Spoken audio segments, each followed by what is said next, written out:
Good morning. Good morning. Welcome to another episode of the Early Birds podcast. And today we have a special guest, Shawn McNeil. How are you doing, sir? I'm doing phenomenal this morning, man. It's early. I love it. Yeah, thank you for coming out. I appreciate you being here. Yeah, dude. You and I connected super recently. Obviously, been following you on Facebook for quite some time. Yeah, learning a bit about you, right? we had a nice little chat that's we can't share or post with the rest of the crowd today. But I just want to touch base with you. The Early Birds podcast, all we're about is about discipline, waking up early, being an entrepreneur, getting your day started, owning your day, making no excuses. You're a man of no excuses. Yeah. You're somebody that gets it done. And so I'd like the crowd to know a little bit. Just what's your background? How did you get into this space? How did you become a realtor? Yeah, so I started out as a Marine. I went into the Marines when I was like 21. It took me a couple of years to get in, some like stupid issues going through the process of getting in.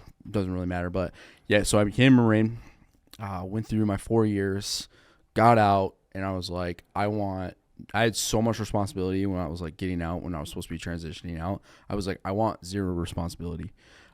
Transition out, and I was like, I'm going to do the college thing, and I'm going to get this fancy degree, and I'm going to just like rule the world like with my like bachelor's degree, and like just take my little bit salary, and like I'll just live happy, you know? So I was doing that, and then like I learned really quick I hated school. Like, I knew it in high school, but I found out again in college because I was like, man, it's going to be different because I don't have, like, guidance counselors telling me I'm not going to equate to anything. You know, like, it's going to be, like, a chill atmosphere, and it wasn't. So my buddy was starting a contracting company for the DOD. So he called me up randomly just out of the blue one day, and he was like, hey, listen. He's a lieutenant colonel in the Marine Corps. He was like, listen. I'm starting this company. I'm transitioning out, but we need people to run it until the transition date. So I was like, cool, let's start it. So we started doing that, and I was working on like the technology side of things. There's really cool accolades that I wish I could talk about, but I can't, unfortunately. At that point, the one thing I know I can was I was one of the very first people to ever successfully do a drone swarm. So yeah, like where you send like a bunch of drones like at a target. Like this was training because this was like a very new concept, but I successfully beat out like it's like $1 billion for this technology with like 6 drones from Best Buy.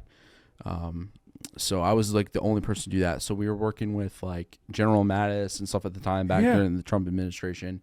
So I go do this job, and it's supposed to be like me running technology for like the entire Marine Corps and setting up their infrastructure for technology. Like how does like a 12-year-old kid go and make a drone and like, you know, take American lives basically? Like how do we figure that out so we can prevent it? That was my job. That is not at all what I did. I was like more like CEO, running company, politicians and stuff like that, which now I would probably crush it. But when you're 25 years old and you're running like a $7 million company, it's not fun, like at all.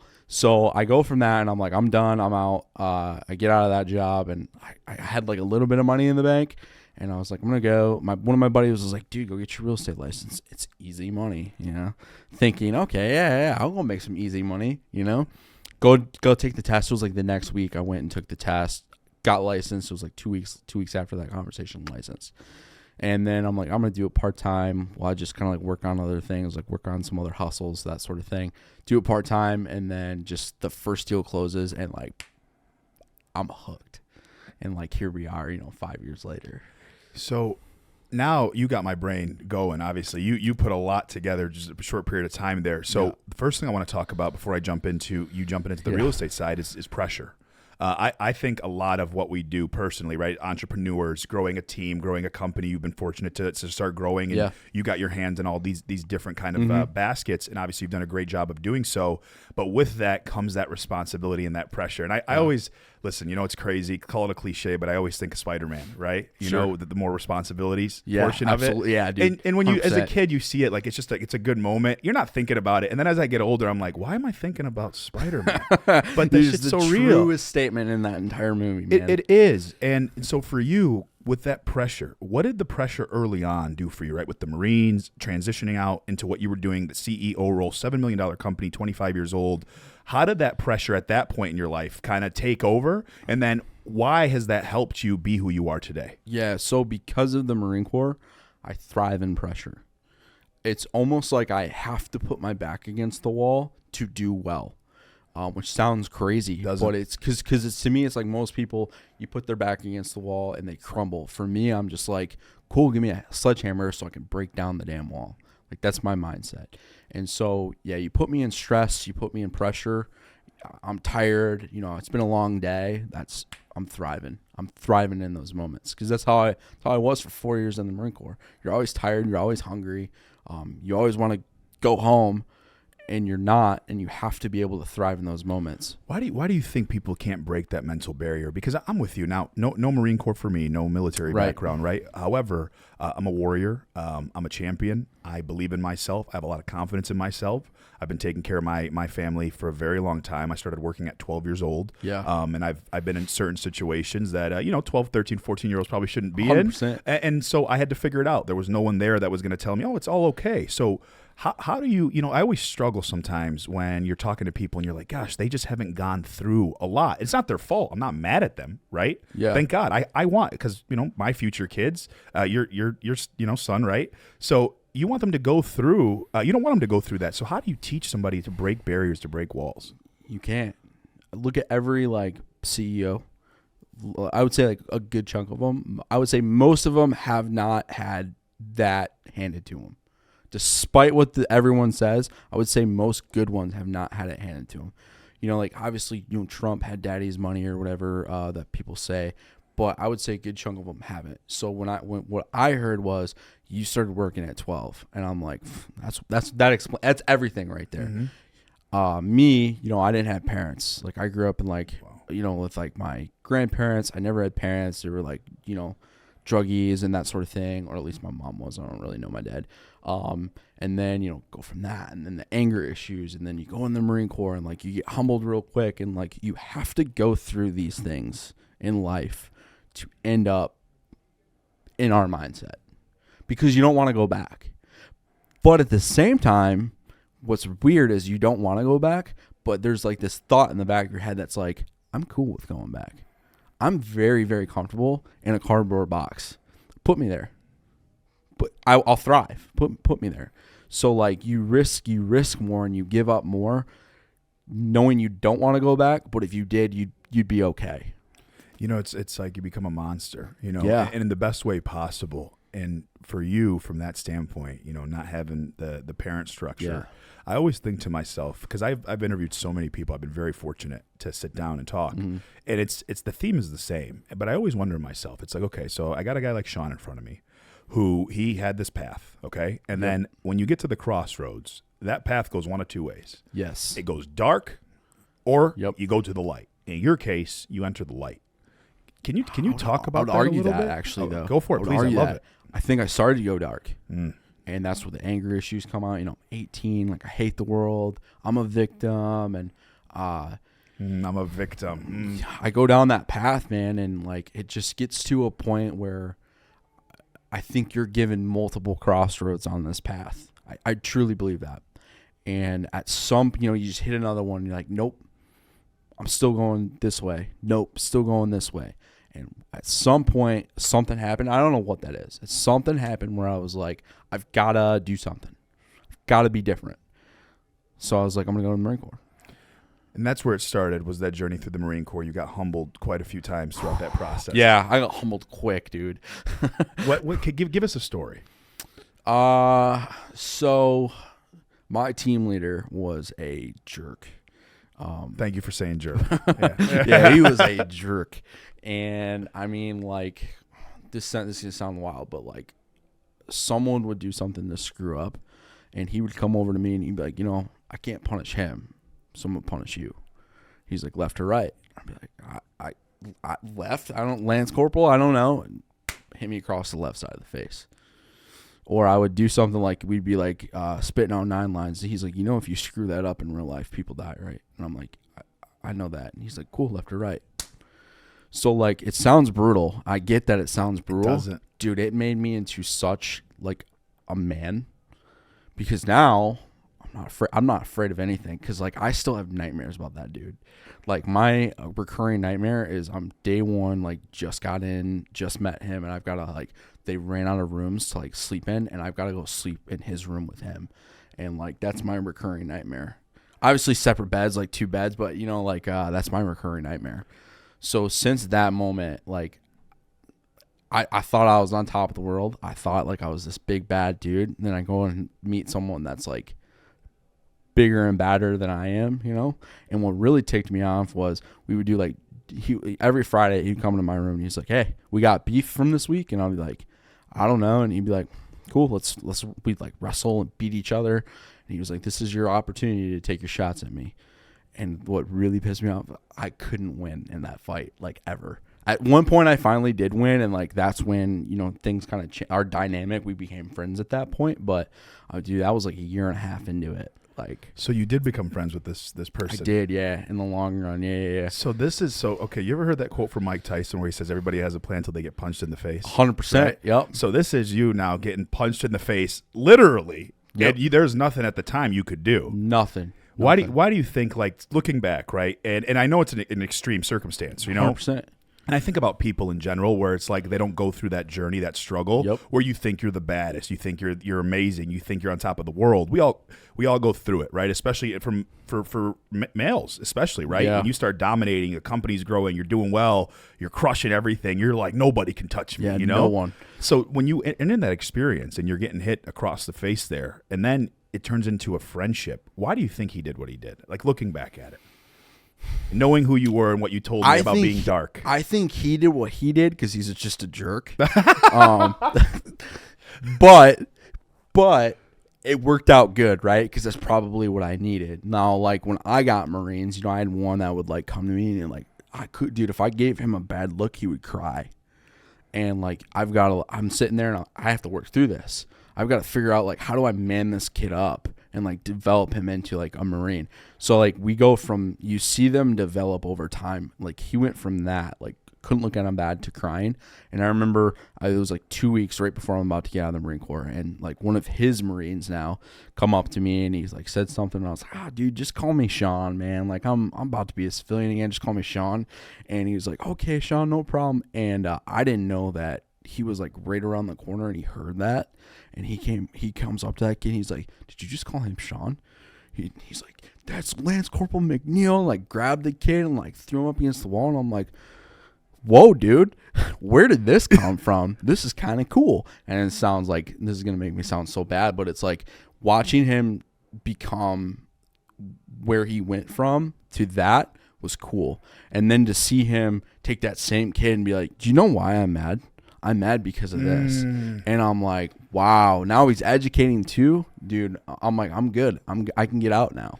So I know our camera guy is on here, our videographer, but Rami, does this remind you of growth a little bit, about some of our conversations?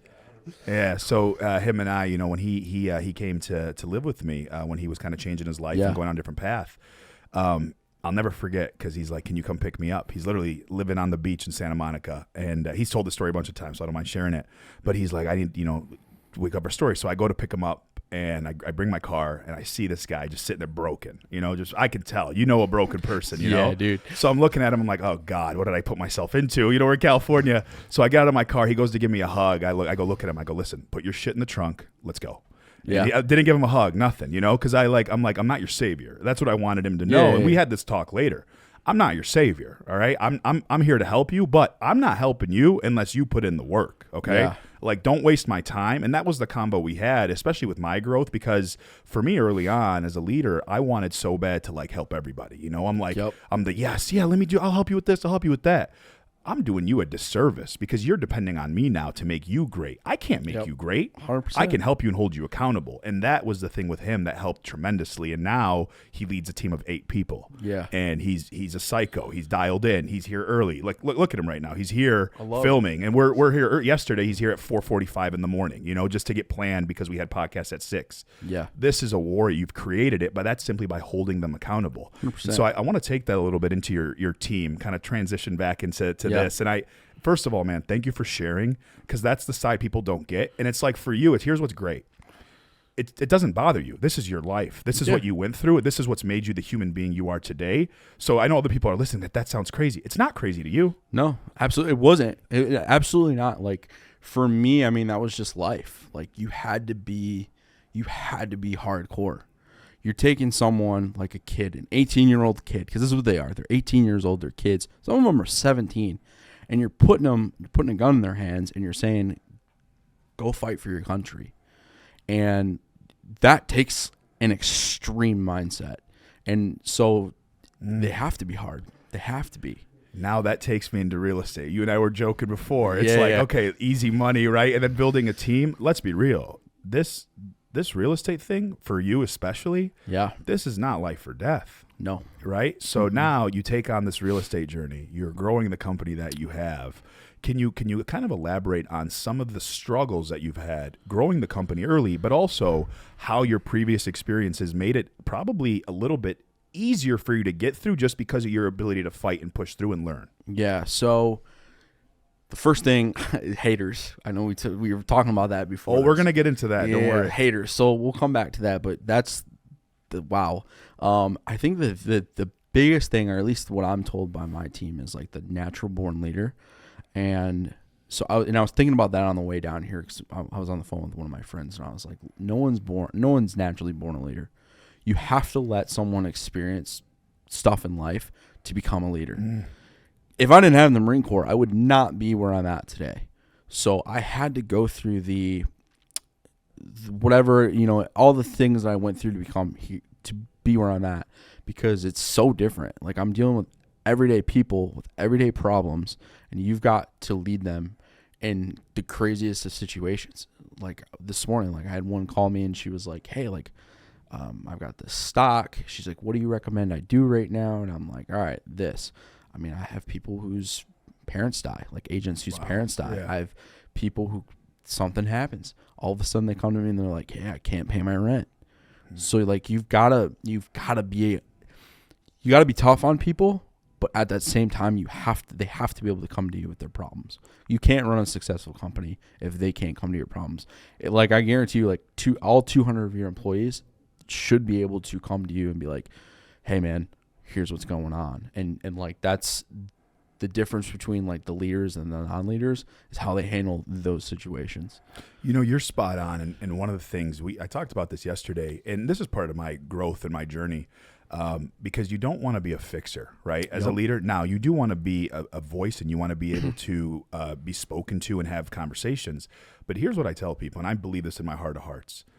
I believe that my relationship with anybody that I work with, right, as the owner of the company, the leader of the organization, it's a two-way street. 100%. Now, my side of the street is bigger, and I'm totally comfortable with my side of the street being bigger because I understand that's the role and responsibilities I took on as a leader, okay? Yep. I will be a warrior for you 30, 31 days, however many days there are in the months as they go by. Yeah. But here's the one thing that I've learned about leadership and dealing with people and holding them accountable. I'm going to ask you to be a warrior maybe 5 of those 30, 31 days. Mm-hmm. You need me to be a warrior 30, 31, and I'll be a warrior for you 30, 31. I might have my off days, but when I ask you for those 5 days of you being a warrior, you bet your ass you're going to be a warrior for me because that's my two-way street. I'm giving you 30, 31. I'm asking you for 5. God, I want you to clip that and then send that clip to me because I'm going to post that in my Facebook group. Oh, that was man. money Thank in the you. bank, dude. Oh, thank you. That was great. No, 100%. I mean it. 100%. You've got to drive the bus, but at some point, you've got to help me. You got to give me directions. Yeah, I need help. I need help. Yep. And I'm not afraid to admit I need help either. 100%. What's that? How is it for you? Especially with military. I've been fortunate to interview. I've had mentors. Military men and women actually alike. But from the vulnerability standpoint, because I feel like a lot of people I've spoken to early on in military, they want to suppress, keep those down. And you found a really unique way, especially through social media, to where you bring like the satire out. You make it like, look, this is who I am as a human. Was it hard for you to be vulnerable? That's a good question. That's deep. Thanks. That's deep. I think my vulnerability is easy when I'm being funny. Because that's how I dealt with things as a kid. Just, putting everything off and making a joke out of it. You know, like I can sit around and joke about like not having parents all day. So like, I mean, you'll see it like when I'm feeling down and stuff about like not like Father's Day comes around and like I'm just like, man, like I wish I had a dad to like me, him, and my son could go out. I'll make a joke. Like, I'll make a joke like something about it. Like at some point in that day, I'll be like, yeah, you know, my dad, he never misses. He's the most consistent person in my life because he's never there, you know. So like I'll make that joke. And so I think for me, like the satire is a good way to process things for me. But like as far as being vulnerable, I don't know. I mean, like I don't know. That's vulnerable to me. It's not vulnerability. It's just being. I'm a human. I make mistakes. I screw up, and you have to be. It comes back to the leader thing. You have to be able to admit that you were wrong. Dude, that's first of all, thank you for, honest to God, bottom of my heart, thank you for sharing what you just shared, because I think people, especially men, don't even understand. Like, you're so hyper aware of your vulnerabilities, and you're so hyper aware of the fact that, hey, you'll use satire because this is it helps you. But the fact that you're honest about it, like, that's where I think we especially as men, right? No, nothing against the women, right, out there, right? Everybody deals with their own. Yeah. But as a man, there's certain things that is expected of you, and so one of that is like, hey, I'm not supposed to deal with my emotions. I'm not supposed to be vulnerable. You don't want to be aware. Like, I'm so aware of myself. I know when I'm off. I talked to you a bit about anger, you know? Yeah. That's something I'm still healing through every single day, man. I have my anger. I have my frustrations, but I know I get angry, you know? And not angry where I'm like, I'm going to punch a wall, you know? It's that self-deprecate. It's that self-anger of like, why did I screw this up? How did I do this? It's 100%. Not to other people. But it's like, I know I need to heal because it's going to allow me to move forward. And for you, your healing is that satire. But the beautiful part about it is it makes you who you are. Yeah. And it's allowed you to grow the company. And like you just said, the people that work for you, they know Shawn. Yeah. And when they talk about Shawn, they're like, yo, like, yeah, this is my guy. You know what I'm saying? And those are the people you care about. Yeah. And it's not the other ones, which leads me into what? The haters. Okay. Yep. You're not really doing it for the haters. And we talked a bit. I was like, you're how calculated you are. And I told you, I knew right away, because I know what it takes to make videos and do all this stuff just with our production team. I was like, listen, man, I can tell when you post how calculated it is. Correct. Where did that come from, and why do you think it's so important with scaling and growing your business? So the social media thing for me has been hard because I'm very open and honest, and because of the haters, people say a lot of stuff about me. It is just simply not true. And like most of the haters, they don't know me on a personal level. They've never done a transaction with me. They've never worked with me. They've never asked me for help. None of that. They just don't know me. They're a friend of mine on Facebook, and that's probably it. So working through the social media thing has been hard. So I've toned it down quite a bit over like the last few years, but because like a lot of agents, you know, when I was starting the business, they were like, I don't like your Facebook. And I'm like, I don't understand it, because like, I'm 100% referral-based business at this point in my career, like 100%. I don't need to pay for anything or anything like that. I'm out every time someone would come talk to me and have that issue. I'm like, it's crazy because I outsell you, so I'm doing something right. So like, how do I hone this in to figure it out? And so like the social media thing has been a challenge. Now we have 30 agents, and I just don't care anymore, because what are haters going to say at this point? Like, watch his Facebook, and no one's going to work with him. And it's like, okay, no, you're right, dude. You got me. Yeah, you got me. You figured out my flaw, dude. That's the reason why no one's going to work with me. So so like, as far as the calculation go, I own multiple businesses. I don't make a post that's not calculated, unless it's like, like I see like a nice, I don't know, take a photo of something, like, hey, here's what I'm doing, because that's just like my brain's off and I'm just making my post, but like when I make specific posts, I've probably thought about that exact post for like 3-4 days. So, and that's the part people don't get, and I try to explain to them. That's the hardest part. Like when I post or when I do what I do, it is so mathematically like dialed 100%. in, and I'm bouncing ideas off of Rami all the time, and I'm getting feedback, and I'm taking the feedback. Like, I'm like, yo, just help. I want help. I'm trying to grow. I'm trying to be great. I'm trying to be amazing. But you need the right people, and the right people in your corner. One of the things I'm very curious about with you, just with the way you've built your infrastructure, is your no fear mentality. Yeah. just throughout this entire podcast, like I just see it in your eyes. Just to be very honest, I'm just being real, man. Like I'm just being honest. Like you don't care, and not in a sense where you don't care, where it's like you don't care about people. It's just like this is truly me, like real, raw, and uncut. You know what I'm saying? And I'm just dialed into it. So from that fear mentality, have you struggled in terms of when you're talking to your team members, right, and you're bringing them on board that have some fear? And then if you do, how do you kind of help them cope and navigate through it as their leader? Yeah, so like I'm probably one of maybe 3 that gets, at my entire brokerage of 30, that gets all their business from Facebook. One of 2. And so it's hard. So like they'll come to me and they'll say, like, you did this, and like everyone's texting me like, oh, how could you say that? And I'm like, you have to. Are they paying your bills? Are those agents paying your bills? If they're not paying your bills, their opinion of you means nothing. If you're not paying me, I don't care what you think, because the people that hate on me, I would say 9 times out of 10, I outsell them. And that's just a fact. It's not a brag or me being egotistical. Like, that's just a fact. Now they're going to start to outsell me because I own multiple companies. I just don't do a whole lot of that anymore. But like, put me back in that position and let's go head to head and see who wins. That's what I see Rami pointing. So, as you know, that's kind of what I jump back into production, dude, I love it. I'm just going ballistic. I love it. And not in a bad way. It's just like, okay, that's fine. You want to poke a bear? No problem. No problem. We'll poke a bear, and just be careful to what happens next. But back to your point, all these people the haters, it's like you're doing it. You don't care. Mm-hmm. They're literally taking time out of their day. They're leveraging their energy. Real energy, and they're going, I need to tax Shawn today. Yes. Could you imagine? I'm being real with you for a second. So from a psychology standpoint, so I have a therapist. I literally every Wednesday, him and I meet. I have it actually after this podcast. I meet with him again. I've been talking to him a lot about energy and the way the brain works. He studied a lot with the brain, neuroscience. That's his background.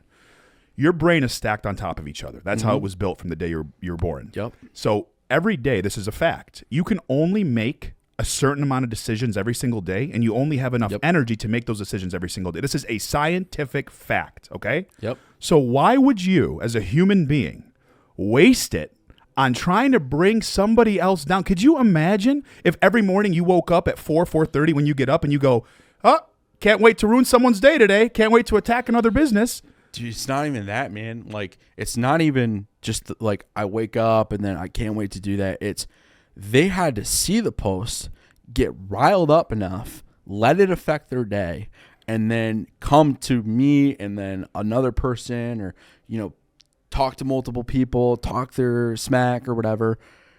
We're talking hours at that point out of their day that I'm just living rent-free in their head. Rent-free, baby. There's nothing better than rent-free. And I love it. Mm-hmm. Like, that's a huge motivator to me. Like when I see someone and I'm like, I live rent free in their head. They're not even paying a per diem. Yeah, 100%. And like just knowing that, I'm like, you know what I can do? While they're mad at me for the rest of the day, I can go perform. You're so spot on. I was telling you, dealing with some stuff, and like what I did for me, I disconnect fast because I don't have time. Now, I get riled up for a second, right? And I was telling you, but for me, like I ran into an issue recently. I just remove everybody from the social media. Personally, that's how I deal with it, because I'm not going to sit there. I don't want to see it because it gets me riled up, like you said. Like, that's how I deal with it. It's like, listen, just get out of my life. I'm good to go. I got shit to do. I have bigger picture plans to deal with. So we're coming close to that time to get wrapped up here. And I was just looking at him. I was like, man, I might go over a lot on this, but we try to keep him within that half hour. That's all right. So last question I ask everybody, and you, I'm really, really curious about this one. Especially with your life, and thank you for sharing everything, especially with the family and all of that, because that's trauma, right? That's stuff you have to deal with that people have no idea what you dealt with. People don't know what I dealt with. Yeah. Most people don't know that I don't have parents. No, that's I had no clue, man. Yeah. Like me personally, I had no idea, and people don't know my journey, and that's fine. Yeah. It's not their job to know. It's not their 100%. Job to even care, right? It's my job to deal with it. So I will ask you this question: 18-year-old you, okay? Yeah. Actually, let's start to go into 21-year-old you.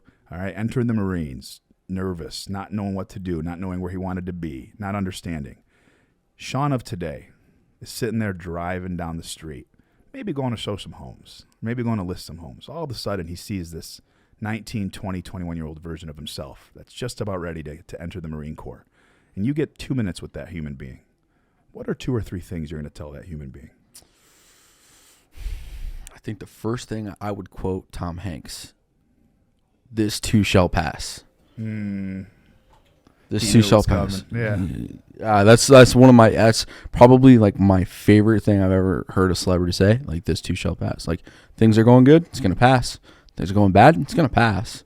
You're at the top of your game, gonna pass. You're at the bottom, it's gonna pass. Like, just taking it day by day and just letting things work themselves out. Like, I think that would be the number one thing. I think the second thing I would say, just know that if I'm looking at myself, know that at this point in your life, you can outwork anybody. At 18 years old, 19 years old, 21, you don't have to be good at anything. You can suck at your job. You can still outwork everybody. Especially at that age. You can have the parties, you can have the drinking, whatever you want to do at that age, and you can still outwork everybody because you can sleep 2-3 hours a night and you can run on empty and fumes and NOS energy drinks and Monsters and whatever else you want to do to wake yourself up. You can run on that for a long period of time. You can outwork anybody. And then the third thing, to make a joke, don't get married. Listen, Shawn, seriously, man, thank you for being on here. I'm just getting to know you more, and hopefully you appreciate it as well. Yeah, man, it was a good time. But it really was, and I appreciate spending the time. Listen, this is another episode of the Early Birds podcast, and I'm going to tell you guys this. I'm looking at a warrior right here. This is somebody that I never knew, right, just through social media. I'll tell you right now, there's a lot more to just social media to this guy. And for all of you out there that judge and that look and that hate, do me a favor. Look yourself in the mirror first. Figure out your journey. Deal with your trauma. Heal. Learn to heal. Because when you learn to heal, this is what you get. Mm-hmm. This is what you get when you learn to heal. Because nothing else bothers you. This is another episode of the Early Birds podcast. I appreciate all of you for tuning in. Have yourselves a fantastic